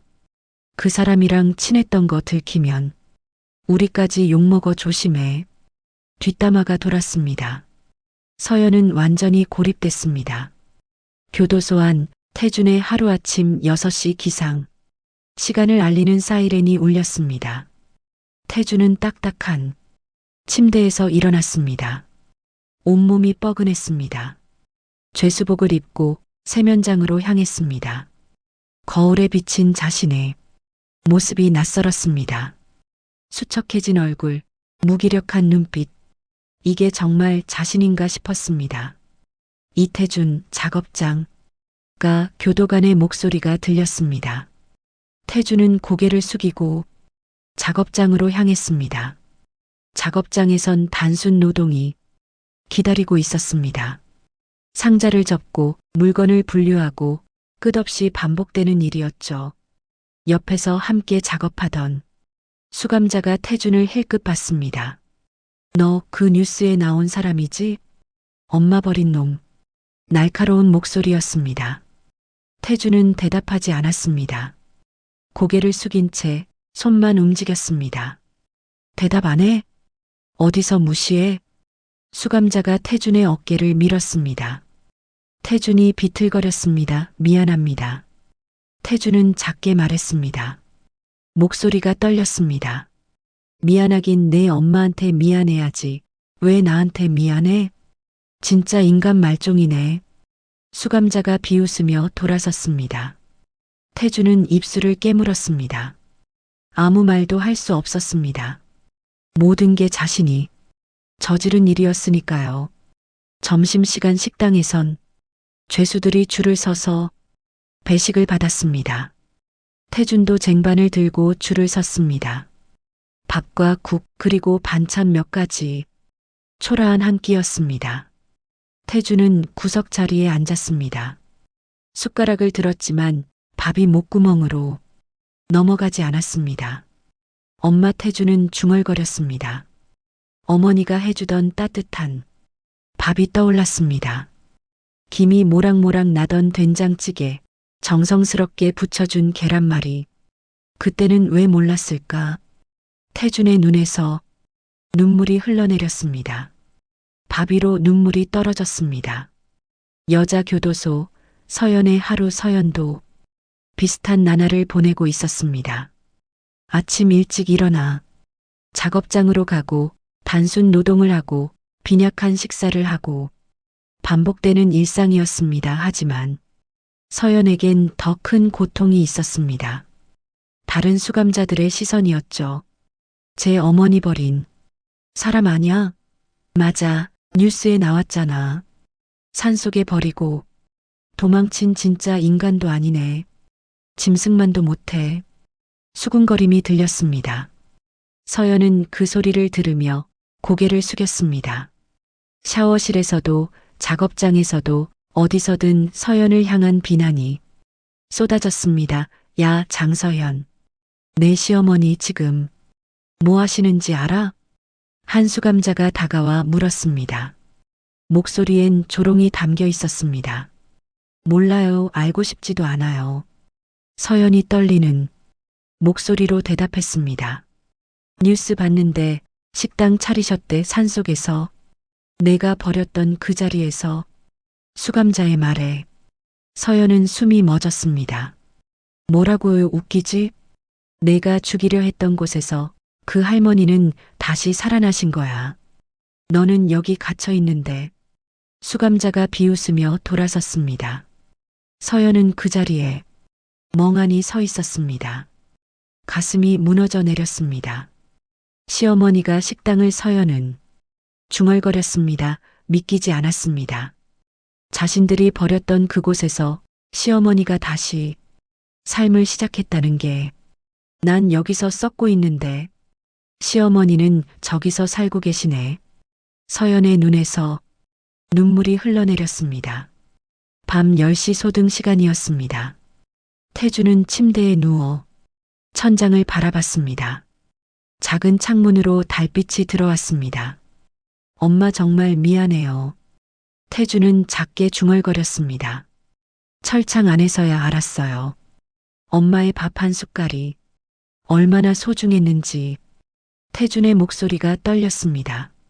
엄마 손끝의 온기가 얼마나 따뜻했는지 이제야 알겠어요. 눈물이 베개를 적셨습니다. 같은 시각 여자 교도소 서연도 침대에 누워 있었습니다. 눈을 감았지만 잠이 오지 않았습니다. 왜 그때 그렇게 했을까? 서연은 중얼거렸습니다. 시어머니가 그렇게 싫었나? 정말 그렇게 싫었을까? 서연은 스스로에게 물었습니다. 하지만 답은 나오지 않았습니다.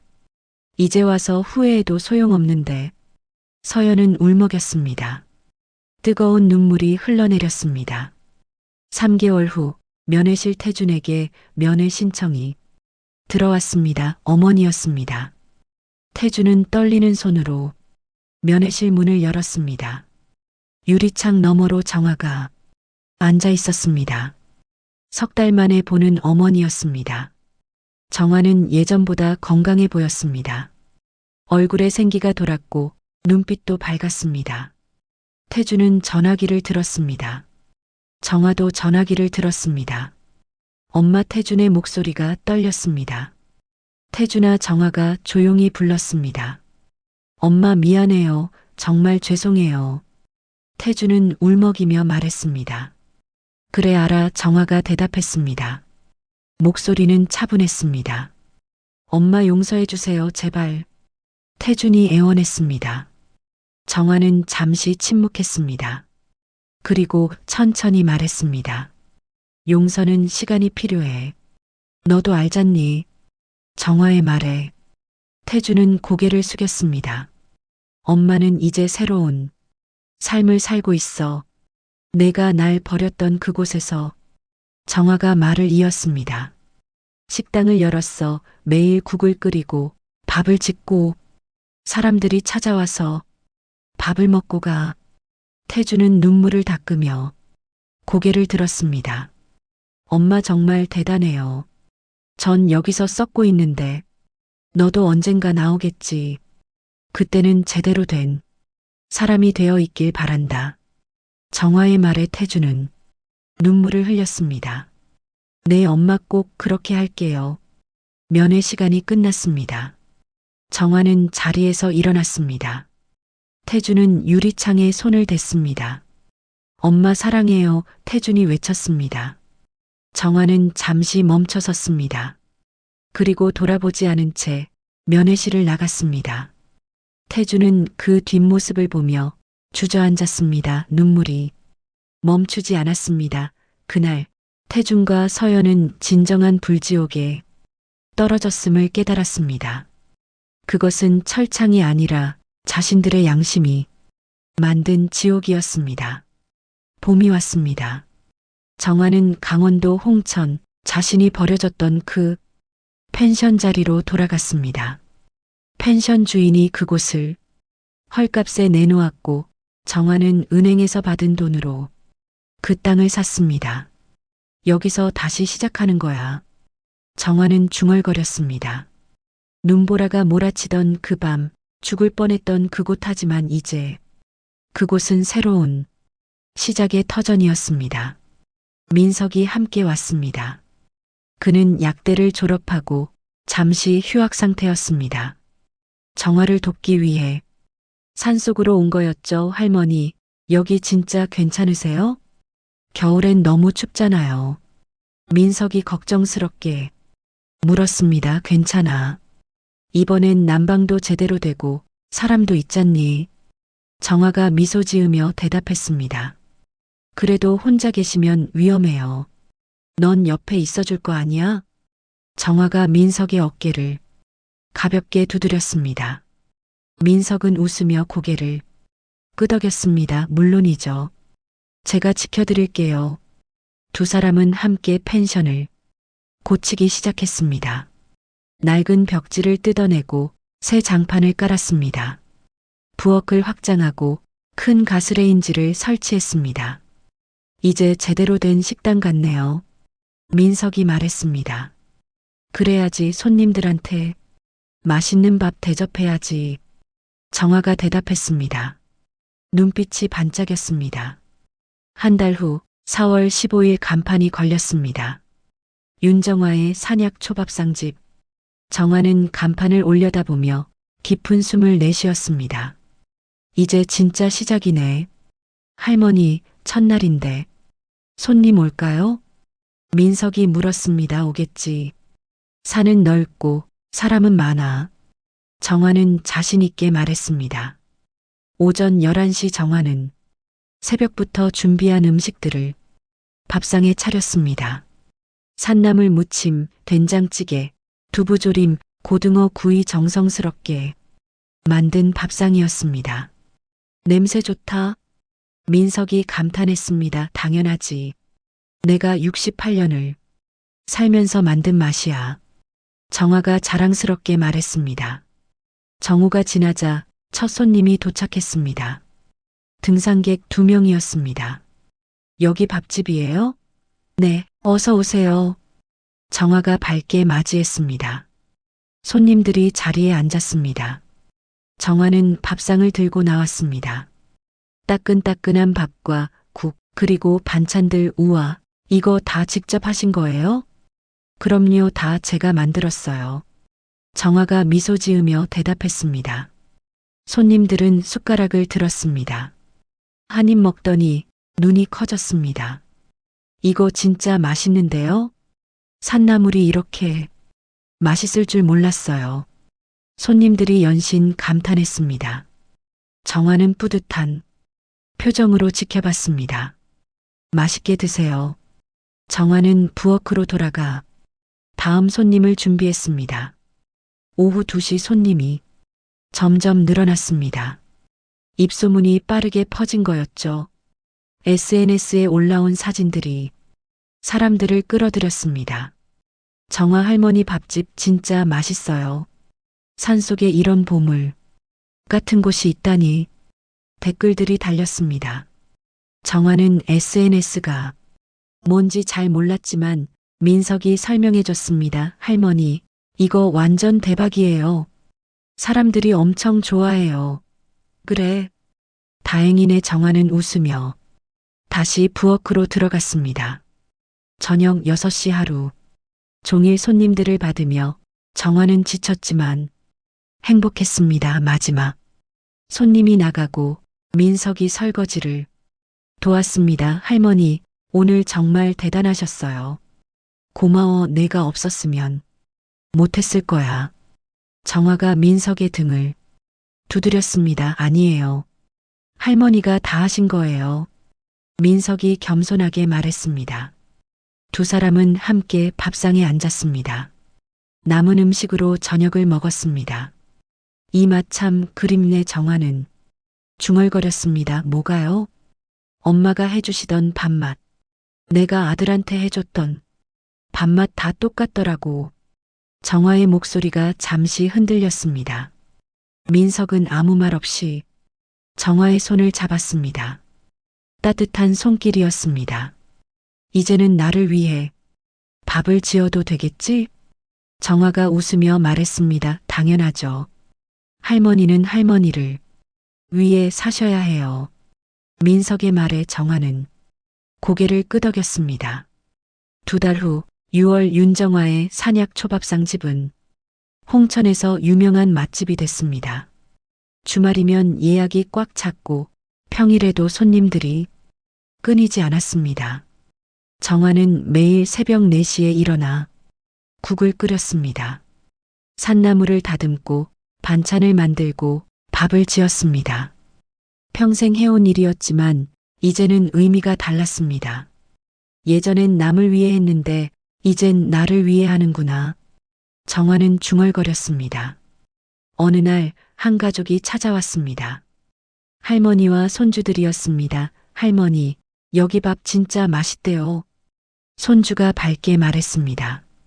정화는 그 모습을 보며 미소 지었습니다. 옛날 자신의 모습이 떠올랐습니다. 손주들과 함께 밥을 먹고 웃으며 이야기하던 그 시절. 맛있게 드세요. 정화는 밥상을 내오며 말했습니다. 할머니가 정화를 바라보며 말했습니다. 아가씨, 이거 정말 정성이 가득하네요.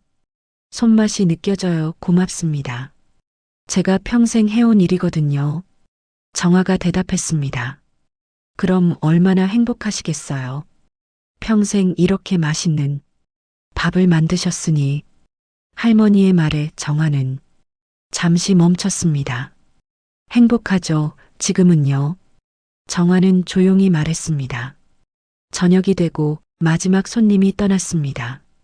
정화는 밖으로 나가 저녁 하늘을 바라봤습니다. 노을이 산을 물들이고 있었습니다. 정말 아름답네. 정화는 중얼거렸습니다. 민석이 옆으로 다가왔습니다. 할머니, 생각하세요? 아들분? 민석이 조심스럽게 물었습니다. 가끔 생각하지. 그래도 이젠 미워하진 않아. 정화가 대답했습니다. 정말요? 응, 미워하면 내 마음만 아프더라고. 그 애는 저기서 벌을 받고 있잖아. 그걸로 됐어. 정화의 목소리는 담담했습니다. 대단하세요. 할머니, 대단한 게 아니야. 그냥 살아가는 거지. 내 인생을 내 방식대로. 정화가 미소 지으며 말했습니다. 그날 밤 정화는 침대에 누워 천장을 바라봤습니다. 평온한 마음이었습니다. 더 이상 두렵지 않았습니다. 더 이상 외롭지 않았습니다. 이제 진짜 내 인생이 시작됐구나. 정화는 중얼거렸습니다. 창밖으론 달빛이 쏟아지고 산바람이 부드럽게 불어왔습니다. 정화는 그 바람을 느끼며 눈을 감았습니다. 편안한 잠이 찾아왔습니다. 그날 밤 정화는 꿈을 꿨습니다. 어린 태준이 자신의 손을 잡고 웃고 있었습니다. 엄마, 사랑해요. 어린 태준이 말했습니다. 정화는 그 아이의 머리를 쓰다듬었습니다. 따뜻한 손길이었습니다. 엄마도 사랑한다. 정화는 꿈속에서 중얼거렸습니다. 다음 날 아침 정화는 다시 새벽 4시에 일어났습니다.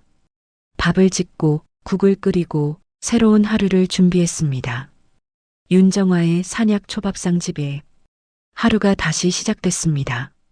그곳엔 따뜻한 밤 냄새와 정화의 미소가 가득했습니다. 가을이 왔습니다.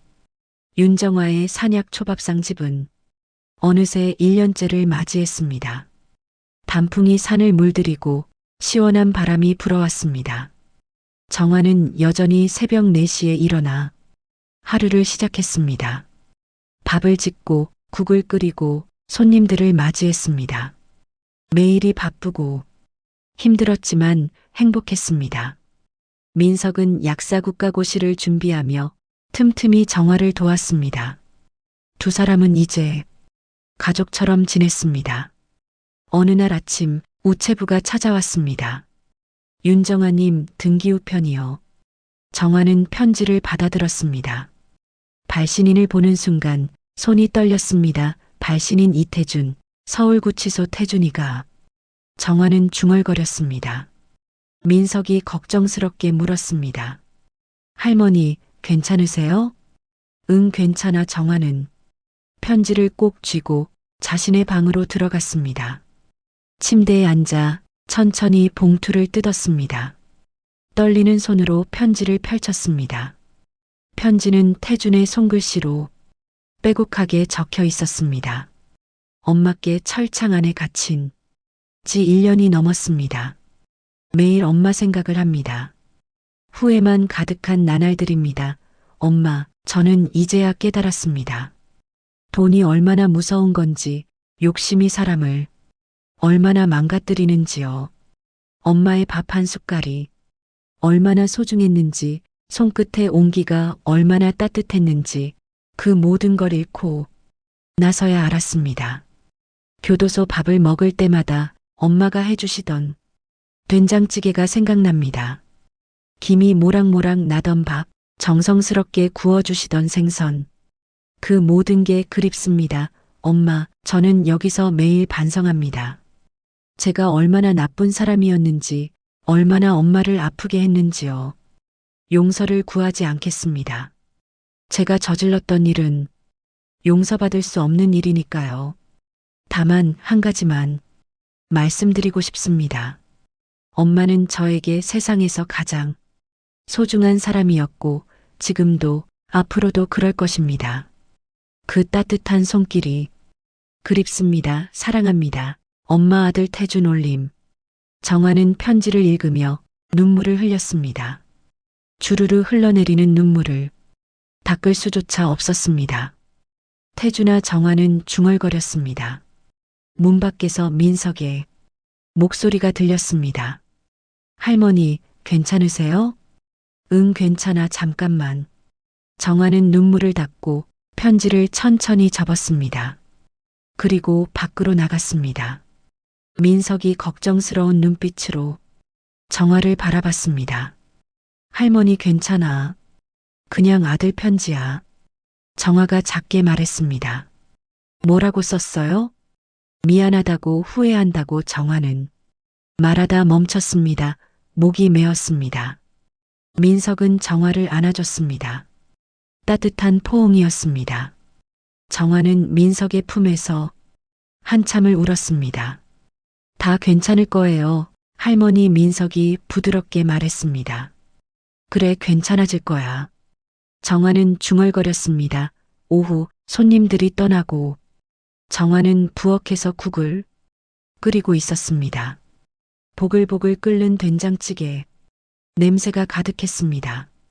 태준이도 이 냄새를 그리워하겠지. 정화는 중얼거렸습니다.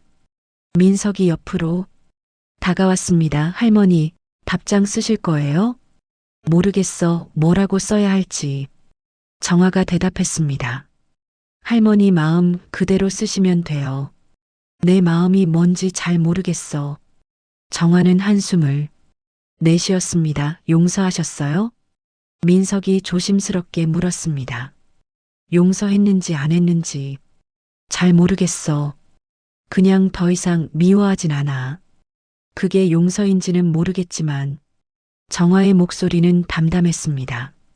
그거면 됐어요. 민석이 정화의 어깨를 가볍게 두드렸습니다. 저녁 정화는 책상 앞에 앉았습니다. 백지를 앞에 두고 한참을 망설였습니다. 그리고 천천히 펜을 들었습니다. 태준아, 편지 잘 받았다. 너의 마음이 느껴졌어. 엄마도 후회하는 게 많단다. 너를 더 잘 키웠어야 했는데, 더 많은 사랑을 줬어야 했는데, 그러지 못해서 미안해 하지만, 이제는 서로를 탓할 시간이 아니야. 너는 내가 한 일을 뉘우치고, 엄마는 엄마 삶을 살면 되는 거야. 엄마는 지금 행복하단다. 내가 날 버렸던 그곳에서 매일 밥을 짓고, 국을 끓이고, 사람들을 맞이해. 그 따뜻한 손길이 여기에 남아있단다. 너에게 줬던 사랑이 이제는 다른 사람들에게 가고 있어. 너도 거기서 잘 지내렴. 제대로 된 사람이 되어서 나오렴. 그때 되면 엄마가 밥 한 끼 해줄게. 사랑한다. 태준아, 언제나 그랬고 지금도 그렇단다. 엄마가 정하는 편지를 다 쓰고 천천히 접었습니다. 눈물이 또 흘러내렸지만 이번엔 마음이 편했습니다. 이제 진짜 다 놓아준 거야. 정화는 중얼거렸습니다. 다음 날 아침 정화는 편지를 우체국에 붙였습니다. 민석이 함께 갔습니다. 잘하셨어요. 할머니, 그래, 잘한 거겠지. 정화가 미소 지으며 대답했습니다. 두 사람은 식당으로 돌아왔습니다. 손님들이 기다리고 있었습니다. 어서 오세요. 정화가 밝게 맞이했습니다. 손님 중 한 명이 말했습니다. 할머니, 오늘따라 더 밝아 보이세요. 그래요? 기분이 좋아서 그런가 봐요. 정화가 웃으며 대답했습니다. 정화는 부엌으로 들어가 밥을 퍼담았습니다. 따끈따끈한 밥에서 김이 올라왔습니다. 이 밥이 누군가에겐 따뜻한 위로가 되겠지. 정화는 중얼거렸습니다. 그리고 밥상을 들고 나갔습니다. 손님들이 감사하다는 인사를 했습니다. 맛있게 드세요. 정화는 미소 지으며 말했습니다. 저녁 마지막 손님이 떠나고 정화는 밖으로 나가 하늘을 바라봤습니다. 별이 쏟아질 듯 빛나고 있었습니다. 참 예쁘다. 정화는 중얼거렸습니다. 민석이 옆으로 다가왔습니다. 할머니, 행복하세요? 응, 행복해. 정화가 단호하게 대답했습니다. 앞으로도 계속 행복하실 거예요. 그럴 거야. 내가 만들어가는 거니까. 정화는 미소 지으며 말했습니다. 두 사람은 함께 별을 바라봤습니다. 시원한 바람이 불어왔습니다. 엄마, 잘 지내요. 엄마도 행복하세요. 정화는 마음속으로 중얼거렸습니다. 그리고 천천히 안으로 들어갔습니다. 부엌에선 내일 쓸 재료들이 준비돼 있었습니다. 정화는 그것들을 정리하며 내일을 준비했습니다. 내일도 또 좋은 하루겠지. 정화는 중얼거렸습니다. 그날 밤 정화는 편안한 잠에 들었습니다. 꿈속에서 어린 태준이 웃고 있었습니다. 정화도 함께 웃었습니다. 사랑한다. 엄마도 사랑한다. 정화는 꿈속에서 대답했습니다. 다음 날 아침 정화는 다시 새벽 4시에 일어났습니다. 밥을 짓고 국을 끓이고 새로운 하루를 시작했습니다. 윤정화의 산약 초밥상 집에 문이 열렸습니다. 따뜻한 밥 냄새가 산속에 퍼졌습니다. 정화의 얼굴엔 평온한 미소가 번져 있었습니다. 그녀의 삶은 더 이상 누군가의 그늘이 아니었습니다. 이제는 스스로 빛나는 삶이었습니다. 그리고 그 빛은 앞으로도 계속 빛날 것이었습니다.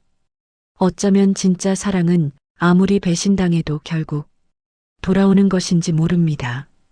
정화의 손끝에서 만들어진 따뜻한 밥 한 그릇은 버림받은 그 자리에서 다시 피어난 용서였습니다. 그녀는 증명했습니다. 인생은 누가 무너뜨려도 스스로 일어설 수 있다는 것을요. 그 밥상 앞에서 우리는 묻게 됩니다.